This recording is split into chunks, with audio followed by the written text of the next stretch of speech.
9월 4일 토요일 청년부 예배 온라인으로 함께 들으시겠습니다. 먼저 기도합니다. 사랑이 많으신 아버지 하나님, 오늘도 이때를 살아가는 우리의 이름을 기억하시고 또한 우리가 앞으로 살아갈 모든 미래를 주관하사 우리로 복된 인생 되기를 원하심으로 이 복된 은혜의 말씀의 자리로 우리를 불러 모으신 줄로 믿습니다.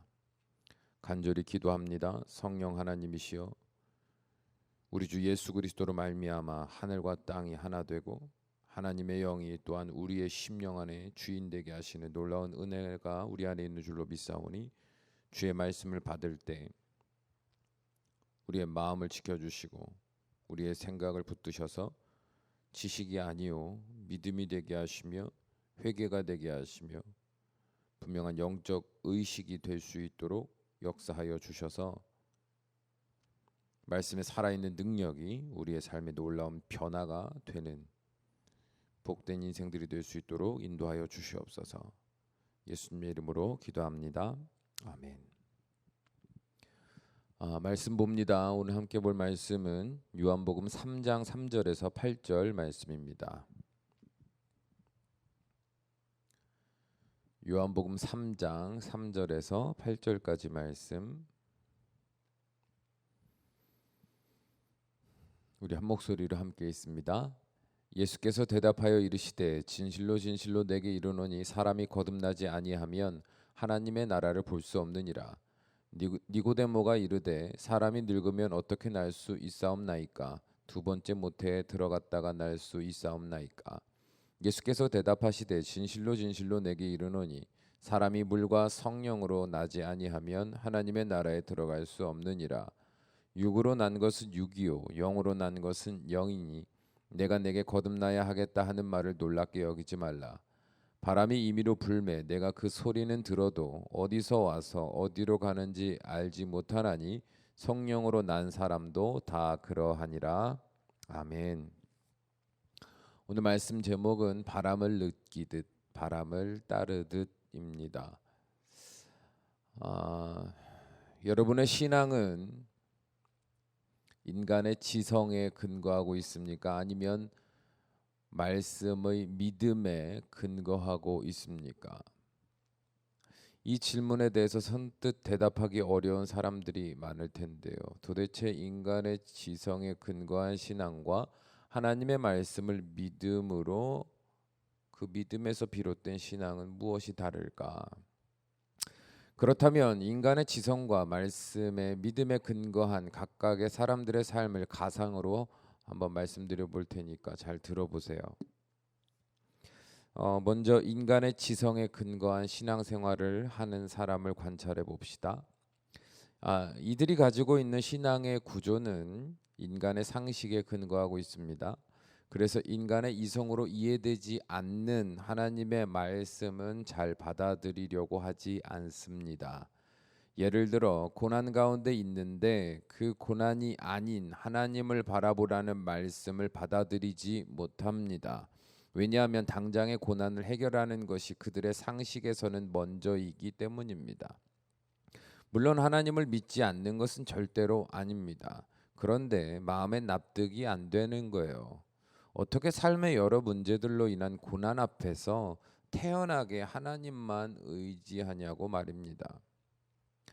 또한 그들은 하나님의 전적인 사랑을 신뢰하지 못합니다. 왜요?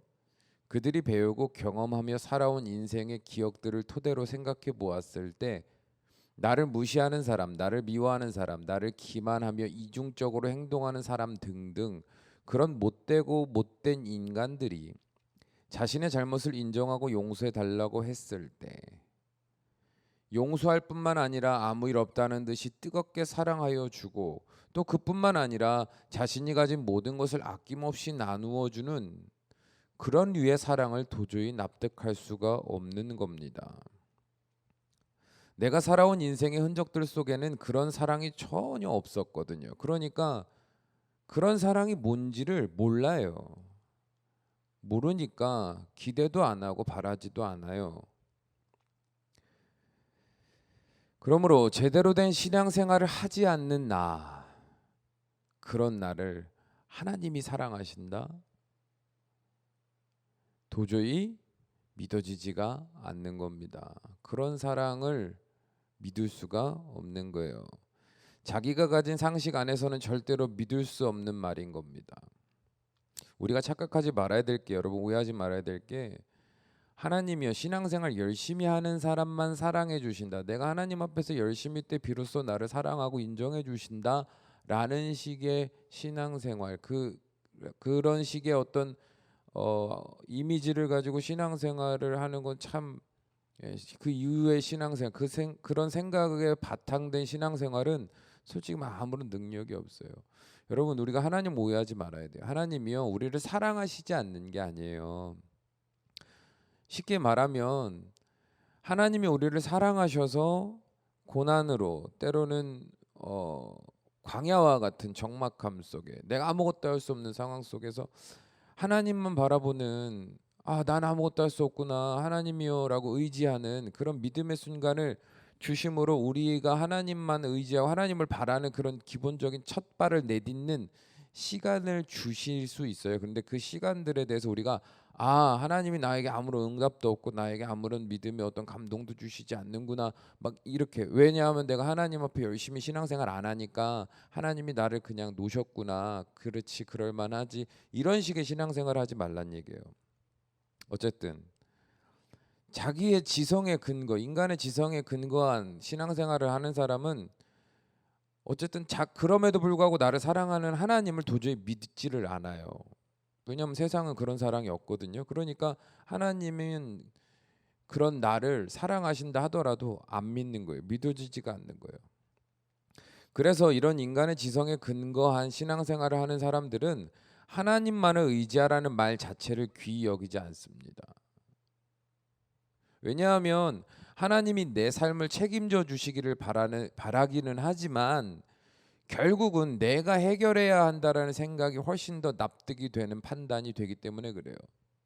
결국은 내가 해야지 뭐 하나님이 하나?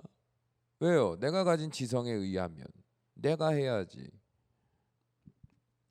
그리고 하나님과의 관계에서도 내가 스스로 생각할 때 이 정도면 꽤 괜찮은 것 같다라고 할 정도로 성실한 신앙생활의 행위가 있지 않는 한 절대로 하나님과 편하게 교제할 수 없다고 생각합니다. 왜요? 그게 자기가 생각하는 관계의 상식이거든요. 그래서 자기의 신앙생활에 스스로 만족을 할 만큼의 상태가 아니면 하나님께 가까이 나아가는 것은 불가능하고 의미가 없다라고 확신해요. 그렇다면 반대로 하나님의 말씀에 대한 믿음에서 비롯된 신앙생활을 하는 사람들의 삶은 어떨까요? 대단하지 않아요. 여러분 들어보면 특별하지 않다는 걸 알 겁니다. 그들이라고 해서 뭐 나와 다른 뭔가 대단한 인생을 사는 그런 게 아니거든요. 그들의 삶을 관찰해 보면 제일 먼저 발견할 수 있는 것이 뭐냐면 이 내면의 치열한 갈등입니다. 이게 무슨 말이냐면, 예를 들어 삶에 고난이 왔습니다. 그래서 당장 마음이 조급해지고 불안합니다. 지금 뭐라도 해야 할 것만 같은 강박이 온 마음을 심란하게 해요. 여기까지는 똑같죠. 그런데 이상하게도 내 마음 한편에서는 이 상황에 대해서 당장 걱정을 하지 않아도 될 것 같다는 묘한 안도감이 공존하는 거예요. 내게 아니죠. 그러나 이내 이런 안도감은 나의 게으름이라 판단을 하고 애써서 자신의 마음을 분주하고 조급하게 만들어 보려고 노력합니다. 이제 이게 인간의 본능이잖아요. 가만히 있으면 안 돼. 왜요? 세상은 원래 그렇게 쉴 새 없이 치열하게 살아야만 한다고 배웠거든요. 느긋하고 여유롭게 사는 것은 망하는 인간들의 모습이라고 배웠거든요. 그래서 뭔가 더 조급하게 억지로 애써 보려고 마음을 움직여 보려고 하는데, 그럼에도 불구하고 이상하게 마음이 넉넉한 거예요. 괜찮을 것 같아요. 그리고 그렇게 생겨난 마음의 작은 여유와 안도감은 그 마음을 하나님께로 향하게 합니다. 잘 들으셔야 돼요. 이건 이 사람이 한 게 아니에요. 지금 자기 안에 일어나는 작용이에요. 원래는 분주하게 뭐라도 막 해야 되고 알아보고 막 정신없이 늘 불안해하고 염려하고 그렇게 사는 게 오히려 내가 잘 살고 있구나라는 그런 안도감을 주는 그런 세상의 어떤 사고방식인데 그러지 않아도 뭔가 괜찮을 것 같고, 그러면서 마음의 여유가 생기면서 조금씩 하나님을 조금 더 바라보는 그런 여유가 생기는 거예요. 하나님의 말씀을 듣는 중에 하나님이 내 인생을 책임지신다, 고난과 인내의 시간을 통해서 나를 단련하신 후에 하나님 일꾼 되게 하신다 등등의 말씀들이 내 마음에 뭔가 이렇게 들어오는 것 같아. 예전에는 전혀 안 들렸거든. 근데 이제는 좀 뭔가 마음에 아멘이 돼. 그러면서도 스스로 이상해요. 지금 이러면 안 되거든요. 상식적으로요. 그뿐 아니라 당장의 삶에 어떠한 대책을 내놓아야 할 내가 오히려 느긋하게 세상 아닌 하나님을 묵상하고 있음을 발견하게 됩니다. 분주한 삶을 살면서도 순간순간마다 원래는 막 스트레스 받아가지고 이 사람 저 사람 만나서 막 힘들어 죽겠다고 막 불평하고 원망하고 그만둘까 말까 뭐 이런 쥐꼬리만한 돈 받아서 어떻게 살아야 되나 뭐 이런저런 얘기를 사람들과 원래 무리 가운데 들어가서 얘기를 해야 되는 난데 어느 순간부턴가 그런 자리가 별로 싫은 거예요. 그들 앞에서 부정적인 말을 하는 게 별로 이렇게 마음이 유쾌하지가 않아요. 스트레스는 받아요. 근데 그렇게 말하고 싶지 않아 예전처럼. 그냥 좀 조용히 혼자 기도하고 싶다는 생각을 문득 하는 거죠. 그냥 조용히 아침에 묵상하지 못한 그 말씀을 온라인으로 좀 조용히 밥 먹고 들어볼까? 그냥 그런 생각이 갑자기 막 불현듯 드는 거죠. 내 인생 전체를 내가 살아야 한다고 생각했는데 이제는 조금씩 하나님이 내 인생을 주관하시고 나를 품에 안으시고 나를 책임져 주신다라고 말씀하시는 하나님을 느끼는 것 같아.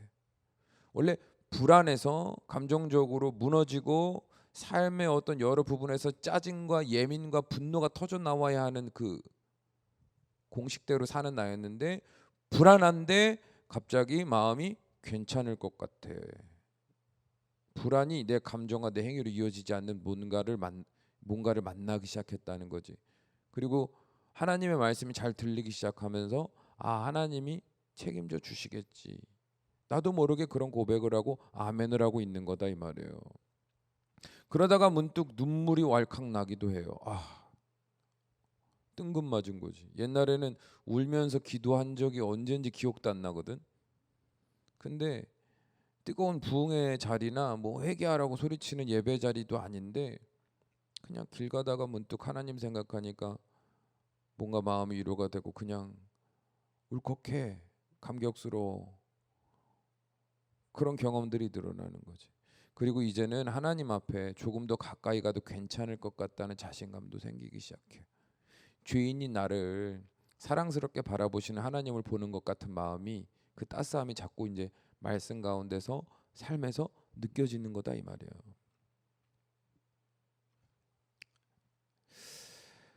그렇게 시간이 흘러 이제는 뭔가 하나님을 더 깊이 알아가는 것 같았는데 어느 날 문득 그 새로운 마음의 변화가 어이없게 무너지는 것 같은 경험을 합니다. 갑자기 잔잔한 마음의 평화가 깨어지는 듯하더니 다시 거대한 광풍처럼 세상에 대한 염려와 불안이 밀려드는 거예요. 하나님을 향한 순전한 마음이 의심되고 갑자기 하나님이 내 앞에서 흔적을 감추신 것만 같습니다. 이상해요. 그래서 당황합니다. 이게 뭔가 싶습니다. 그래서 며칠을, 몇 주를, 몇 달을 혼란스럽게 지냅니다.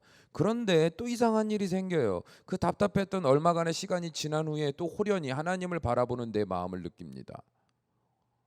이제 하나님이 뭐 내가 잘못해서 내가 뭐 열심히지 못해 떠나가셨나? 막 이렇게 의심하고 있다가 어느 날 잠잠히 하나님을 바라보고 하나님을 의지하는 내 마음이 또다시 일어나는 걸 느껴요. 자꾸만 하나님을 찾는, 그 하나님을 포기하지 않고 자꾸만 구하는 나를 보게 됩니다. 예전에는 그냥 그러고 말았는데 이제는 그러지 않는 거지. 광야에서 아무것도 보이지 않고 아무것도 느껴지지 않는 것 같은 삶을 사는 것 같은데 근데도 자꾸 하나님을 찾아 두리번 거리는 나를 느끼는 거예요. 그리고 마침내 다시 따뜻한 그 하나님을 만나 마음이 평안해지고 오늘의 모든 것이 감사한 은혜인 것이 믿어지는 그 때를 경험합니다. 그리고 비로소 알게 돼요. 하나님은 언제나 나와 함께 계시는구나. 내가 느끼든 느끼지 못하든 간에 나와 함께 계시는구나. 예전에는 말씀 속에서 큰 감동이 있어야 하나님이 함께 계시는 것 같았고, 예전에는 내가 기도했을 때 자꾸 사소한 것에 응답하시는 그 하나님을 보면서 하나님 나 사랑하시는구나 이렇게 해서 하나님을 느꼈는데, 아무것도 없는 그 순간을 살고 나서 경험하고 깨닫게 되는 게, 아, 하나님은 한 번도 나를 떠나신 적이 없구나. 내가 뭘 느끼고 대단한 경험이 없어도 하나님은 나와 늘 함께 계셨구나를 그 광야의 그 적막한 순간에서 그 과정과 경험을 통해 이제 깨닫는 거지. 그러니까 하나님에 대한 믿음이 한 단계 더 자라는 거예요. 그러면서 또 뭘 깨달아요? 그걸 느끼게 하시려고 하나님이 나에게 이런 침묵의 시간을 주셨었구나. 예. 그러면서요, 점점 삶이 어떻게 변하냐면, 그냥 하루하루 대단한 거 없어도, 또 대단한 일이 와도 그냥 침착해지는 거지. 단순해지는 거지. 그냥 하나님 바라보는 그 시야가 계속 내 안에서 유지가 되는 게 느껴지는 거지. 그냥 기도가 아무 때나 되는 거야. 옛날엔 기도하라 그러면은 기도가 안 되는데 이랬는데, 그냥 일상이 된 거야. 일하면서도, 길을 걷다가도, 찬양을 들으면서도 그냥 하나님 하나님. 맞다, 오늘 묵상 들어야지, 예배 드려야지, 말씀 읽어야지, 떨기나무 기도에 들어가야지. 여러분 착각하지 말아요. 늘 기쁨과 감격으로 막 하나님 말씀 듣기를 사모하고 막 기도하기를 이런 느낌이 아니야. 응? 그냥 어떤 날 하기 싫어. 근데 예전에는 하기 싫어 그러면 안 했거든. 심지어 예전에는 말씀을 듣고 뭐 하나님 바라봐 이런 생각 자체가 없었어 예전에. 근데 이제는 하기 싫은데 하고 싶어. 무슨 마음인지 알아요? 예. 이상한 거지. 이제 마음에 영의 의식이 깨어난 거거든. 새로 거듭난 내 영의 이제 주도적인, 내 영을 다스리시는 성령님의 주도적인 그 역사가 이제 내 실제적인 육신의 생각과 마음의 판단에, 선택에 영향을 주기 시작한 거거든. 이제 자라난 거지, 깨어난 거지. 그래서 대단하게 잘 믿는 게 아닙니다. 인간의 지성도 여전히 있습니다. 인간의 상식에 근거한 자기 판단과 자기 의심도 여전히 있습니다. 그런데 결국엔 나도 모르는 알 수 없는 마음의 믿음, 말씀에 대한 믿음, 그게 잔잔히 나를 이끌어가는 걸 느끼는 거지. 자, 여기까지 들어보면 여러분은 어떤 사람인 것 같아요? 그리고 이 두 사람의 차이는 뭐라고 생각합니까? 차이를 쉽게 설명하면 그거예요. 인간의 지성에 근거한 신앙생활은 자기주도적인 인위성을 가지고 있다는 것이고, 말씀에 대한 믿음에서 비롯된 신앙생활은 자기 자신도 모르는 자연스러움을 가지고 있다는 거예요. 이게 가장 큰 차이입니다. 인위적인 것과 자연스러운, 자연적인 것. 오늘 말씀을 보면 예수님은 유대인 지도자 중에 바리새파 사람 니고데모에게 거듭남 곧 구원에 대해서 말씀하고 있는 장면을 볼 수 있습니다. 니고데모는 예수님이 말씀하신 거듭남 곧 다시 태어난다는 말을 전혀 이해하지 못하고 있습니다. 왜요? 왜냐하면 그는 철저하게 율법적인 사람이며 철저하게 자기주도적으로 그 율법을 지켜 하나님으로부터 복을 받고 구원을 받아야 한다고 믿는 사람이었기 때문입니다. 그러므로 모든 주님의 말씀을 다 인간의 지성과 상식으로 이해하려고 했기 때문에 영적인 개념을 도저히 납득할 수가 없었던 거예요. 그러나 예수님은 담담히 말씀하시죠. 육으로 난 것은 육이요 영으로 난 것은 영이다라고 말해요. 그리고 이어서 말씀하세요. 영으로 거듭난다는 것은 내가 가지고 있는 지성으로 이해할 수 없는 거야. 왜냐하면 그 구원은 내가 이해할 수 없는 성령 하나님의 주도적인 역사 가운데 일어나는 것이거든. 마치 우리가 바람을 온몸으로 느끼기는 하되 그 바람이 어디서 불어와 어디로 가는지 알지 못하는 것처럼 말이야. 인간의 구원은 우리가 이해하고 납득할 만한 어떤 지식이나 어떤 인위적인 노력으로 이루어지는 게 아니야. 그 구원을 받은 사람조차 내가 이 구원의 거듭남으로 인한 변화가 어떻게 시작된 것인지 알지 못해. 왜냐하면 자기가 노력해서 이룬 구원이 아니거든. 이라고 말씀하시는 것과 같아요. 물론 그렇게 말할 수 있다니까요. 예배 열심히 드렸더니, 말씀 열심히 들었더니 이런 은혜가 있습니다. 물론 맞아요. 그런데 제가 말하고 싶은 건 그거예요. 예배를 드려야 되겠고 말씀을 내가 한번 들어야 되겠고라는 그 근본적인 동기, 그 마음의 움직임은 어떤 계기를 통해서 일어났느냐 이 말이야. 그 흐름이 막 고난 가운데 있을 수도 있고, 고난 가운데 생겼던 것일 수도 있고, 기쁨과 뭐 평안한 일상에서 생긴 것일 수도 있고, 근데 그걸 누가 어떻게 설명할 수 있냐 이 말이야. 정확하게 모른단 말이야.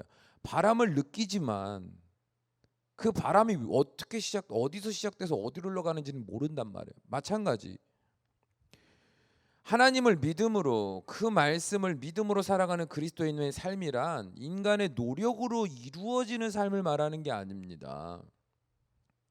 여러분이 스스로 생각할 때 나는 형편없는 그리스도인이다라고 판결을 내리고 스스로 괜찮은 그리스도인이라고 생각될 때에야 비로소 하나님이 나를 만나주시는 그런 인간의 상식에서 비롯된 신앙생활에서 좀 벗어나세요. 그런 구원 없다니까요. 그런 관계 없어요.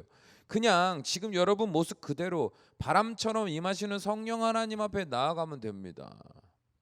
아직도 하나님을 잘 모르겠고, 아직도 하나님을 믿는 믿음으로 사는 것이 무엇인지, 아직도 하나님의 나라를 소망하며 사는 게 뭔지, 아직도 하나님을 의지하며 사는 게 뭔지, 아직도 하나님의 뜻대로 온전히 사는 것이 무엇인지 등등 도무지 모르겠습니까?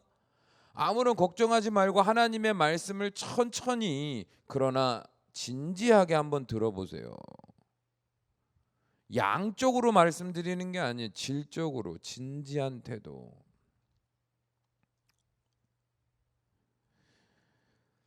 안 들려도 괜찮아요. 목사님 말씀을 들어도 아무 의미가 없고 아무 감동이 없어요. 괜찮아요. 그 말씀 듣고 뜨거운 감동이나 큰 깨달음이 없어요. 괜찮습니다. 아무도 여러분에게 그런 기대 안 가져요. 그건 여러분이 깨달으려고 노력하고 깨닫기를 작정한다고 해서 깨달아지는 게 아니에요. 말씀이 지식이 아니라 내 마음에 감동이 되고, 말씀이 내 안에 믿음이 되고, 내 말씀이 뭔가 내 삶의 의식을 바꾸고 생각을 바꾸고 삶의 이유와 목적을 바꾸는 그런 주도성은 여러분의 열심히 있는 노력에 있는 게 아니라, 여러분의 아주 대단한 다짐에 있는 게 아니라, 바람이 불듯 성령 하나님의 때에, 성령 하나님의 주도하심 속에서 그런 때를 우리는 만나는 거거든요. 그러니까 말씀드리는 거예요. 그냥 여러분이, 우리가 해야 될 거는요, 최소한 뭐예요? 하나님의 말씀을 들으려고 노력하면 돼요. 말씀을 안 들으면 뭐 변화가 없고 하나님도 못 만나고, 뭐 말씀대로 안 살으면 지옥 가고 천국 못 가고의 개념으로 이해하지 말고, 예? 세상의 어떤 상식, 지성의 어떤 근거한 인과적인 어떤 결말을 위하여 목적을 이루기 위해 조건적으로 사는 그런 식의 방식 말고, 그냥 순전하게 하나님 만나려고, 하나님 느끼려고 순전하게 그냥 그 마음만 가지고, 나머지 뭐 천국, 구원, 뭐 변화 그건 알아서 하실 거야. 그러기 위해서 말씀 듣고 이거 말고 이해하고 있죠. 그냥 순전하게 하나님 만나고 진짜 하나님을 제대로 한번 경험하고 싶은, 하나님 믿습니다, 하나님 의지합니다, 하나님이 내 삶에 주관하십니다, 막 이런 수많은 말들을 진짜 한번 경험해보고 싶은, 그냥 그런 순전한 의도로 하나님을 느끼고 하나님을 이해하고 깨닫고 싶은 그런 순전한 마음으로, 급하게 완벽하게 필요 없고 천천히 진지하게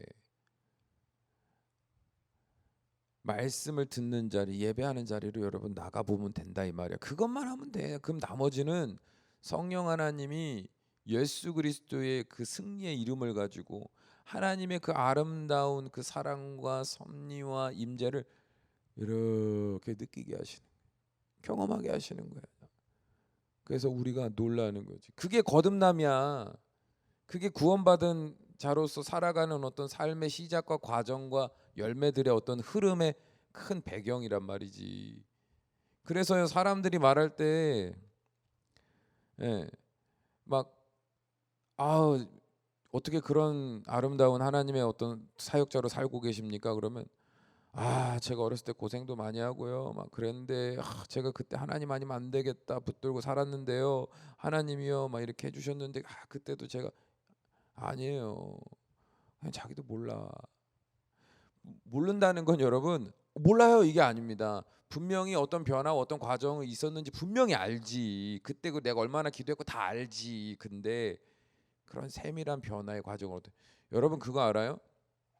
어 신앙생활을 열심히 계속 잘하는 사람, 그 성실함을 잘 유지하는 사람만 구원받고 그런 사람만 영적으로 성장하는 것 같습니까?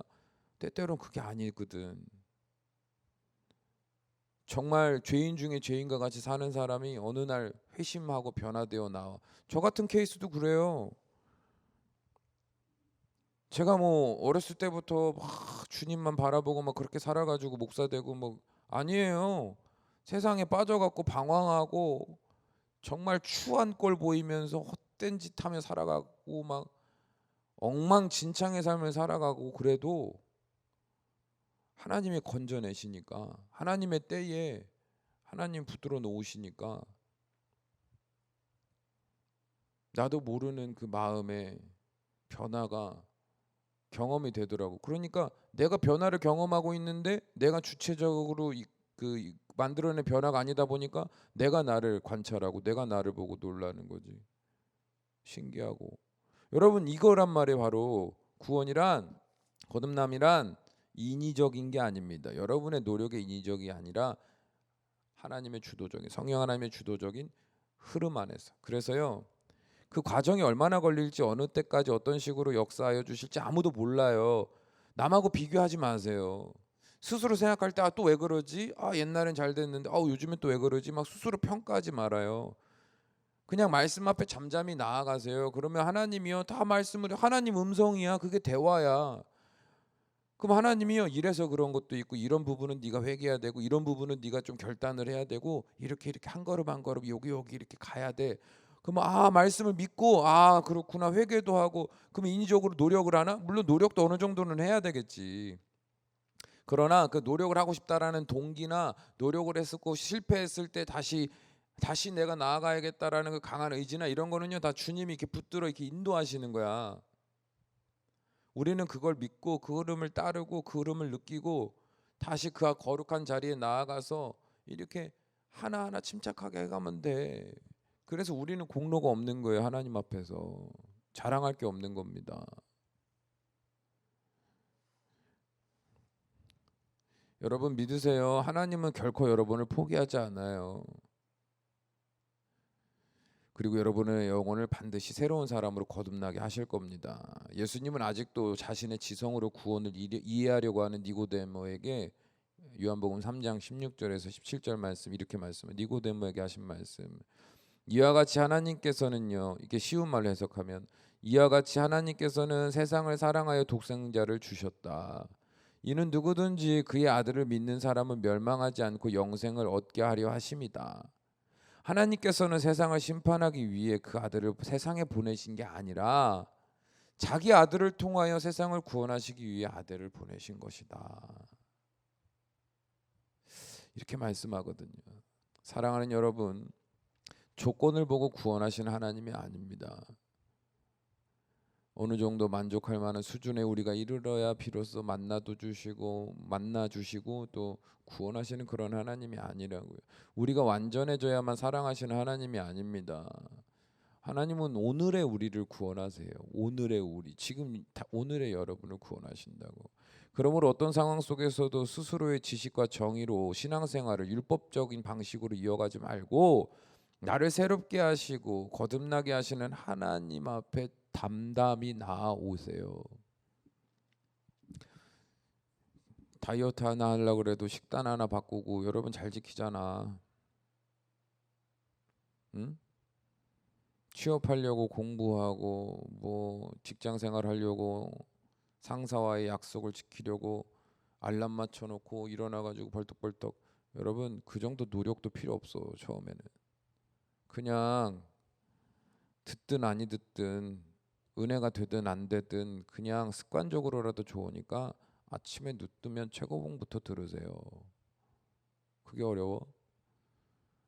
출퇴근하면서 여러분 그 10분짜리 그거 듣는 거 어렵다? 그건 거짓말이잖아. 근데 여러분 그 이유가 뭐라고요? 그렇게 말씀을 듣고 예배 챙겨보고 기도 좀 하고 하라고 하는 이유가 뭐라고요? 여러분 천국 가야 되니까? 아니라고. 그런 식으로 생각하지 말라고. 하나님한테 사랑받고 하나님과 깊은 교제를 나누기 위해서? 아니라고. 그건 나중에 자연스럽게 따라올 과정이고, 우리가 말씀 앞에 가야 되는 거, 그걸 놓지 말아야 되는 건 하나님을 내가 모르니까, 하나님을 제대로 느끼고 경험한 적이 없으니까 여전히 그냥 그 하나님 만나고 싶은 그냥 순전한 마음, 그거면 돼요. 예? 그러면 여러분이 그렇게 노력해도 안 되던 거듭남의 놀라운 은혜가, 새로 태어난 내 영혼의 어떤 경험이 여러분 안에 자연스럽게 이루어질 거예요. 순전하고 진실된 마음, 계산적인 마음 말고, 무서워서 주눅 들어서 타협하고 어쩔 수 없이 하는 그런 마음 말고, 그냥 순수하게 하나님을 바라보세요. 하나님을 제가 제대로 좀 만나보고 싶습니다. 말씀을 듣습니다. 하나님 저를 만나 주십시오. 그냥 그 마음으로 일주일을 살아보고 한 달을 살아보고, 그러면 바람이 이렇게 불어오듯 여러분의 영혼에도 거룩하고도 새로운 은혜의 어떤 시작이 이루어지기 시작할 겁니다. 아까 이제 잘 들어, 이제 까먹은 사람 앞에 다시 돌려 들어. 믿음으로 사는 사람, 말씀을 믿음으로 이렇게 사는 사람의 그 삶의 변화 잘 기억해요. 예, 여전히 인간의 지성적인, 자기 인위적인, 자기 주도적인 태도는 여전히 존재합니다. 그런데 분명히 달라진 게 있죠. 뭐예요? 영으로서 다시 태어난, 거듭난 내 안에 거룩한 속성이, 그 거룩한 영적 의식이 인위적인 나의 지성을 대적하잖아요. 그래서 갈등이 생긴다고, 없던 경험이 생긴다고. 예, 그게 이제 거듭남으로 인한 새로운 삶의 시작을 하는 과정. 예, 그들이 뭐 대단한 거 아닙니다. 예, 포기하지 마세요. 그들은 대단해서 그 과정 간 게 아니에요. 그들도 여러분과 다를 바 없어요. 오히려 여러분보다 더 형편없는 삶을 살았던 사람들이 더 많아요. 근데 그런 삶을 살잖아요. 그들이 대단해서가 아니라고요. 여러분도 할 수 있어요. 응? 주님께서 자연스럽게 그렇게 인도하실 겁니다. 기도합시다. 사랑이 많으신 하나님, 오늘 말씀을 듣고 잠잠히 하나님의 이름을 부르며 우리 주 예수님의 이름으로 기도하며 그 하나님을 경험하고 만나고 진짜 믿는 믿음이 무엇인지를 알기를 원하는 주의 자녀들을 기쁨으로 호명하여 주옵소서. 나의 노력으로 거듭나는 것이 아니라 나의 노력으로, 나의 절제로, 나의 완벽한 신앙의 어떤 습관과 행위들로 하나님을 만나고 천국의 문을 여는 것이 아니요, 우리 주 예수 그리스도의 보혈의 속죄와 부활의 영광과 성령 하나님과의 하나됨으로 주의 말씀이 능력이 되어 우리의 영을 새롭게 하시고 자라게 하시고 더욱더 선명한 의식으로 하나님을 만나는, 느끼는, 그래서 더욱더 믿음의 단단한 사람으로 성장하여 확신케 되는 놀라운 은혜의 과정 가운데 우리를 인도하심을 믿습니다. 주님, 우리 사랑하는 청년들 그 하나님 앞에 있는 그대로 나아가 하나님, 제가 여기 있습니다. 저를 만나주세요. 날마다 순전한 마음으로 그 기억이 아침을 여는 시작이 되게 하시고 그 소망이 주님 앞에 늦은 밤 엎드려 기도하는 이유가 되게 하여 주옵소서. 예수님의 이름으로 축복하며 기도합니다. 아멘.